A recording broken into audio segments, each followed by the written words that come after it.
Saudara, lebih lengkap terkait dengan apa saja materi yang disampaikan Wakil Presiden Gibran Rakabuming Raka dalam retret kepala daerah hari ini, kita telah terhubung dengan jurnalis Kompas TV Niputu Trisnanda.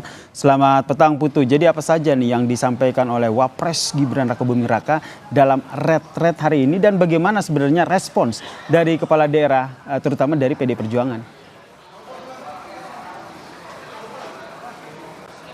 Ya, selamat petang, Yasir dan juga saudara. Tadi ada beberapa hal yang disampaikan oleh Gibran Rakabuming Raka, kurang lebih sesinya berjalan selama 30 menit, di mana ada beberapa program prioritas yang dititipkan kepada kepala daerah supaya bisa berjalan dengan baik.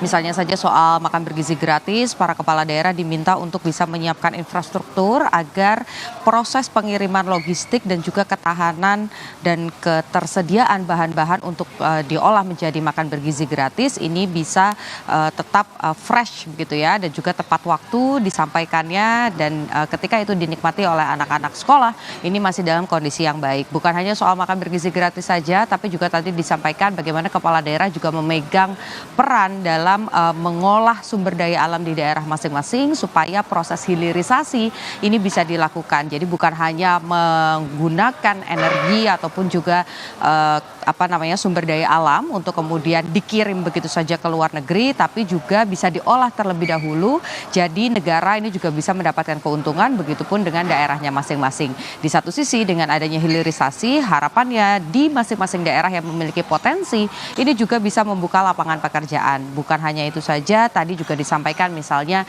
dengan kuantitas atau jumlah warga negara Indonesia yang beragama Muslim, seharusnya Indonesia ini bisa menjadi eksportir begitu ya produk-produk halal di luar negeri. Tapi pada saat ini angkanya ini hanya ada di peringkat ke-8 dan masih berada jauh di atas China. Jadi harapannya nanti ke depan bagi kepala-kepala daerah ini bisa terus menciptakan UMKM ataupun juga produk-produk halal untuk bisa dikirimkan atau dijual di kancah internasional.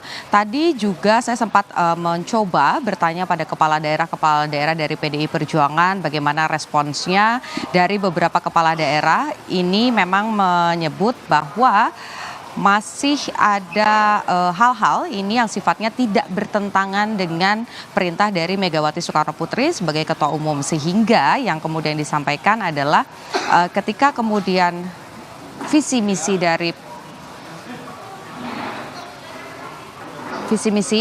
Prabowo Subianto ini masih bisa berjalan dan tidak bertentangan dengan perintah dari Ketua Umum PDI Perjuangan. Yasir, kembali ke Anda di studio. Baik, terima kasih jurnalis Kompas TV Niputu Trisnanda atas informasinya terkait dengan Wakil Presiden Gibran Rakabuming Raka yang memberikan materi pada retret hari ini.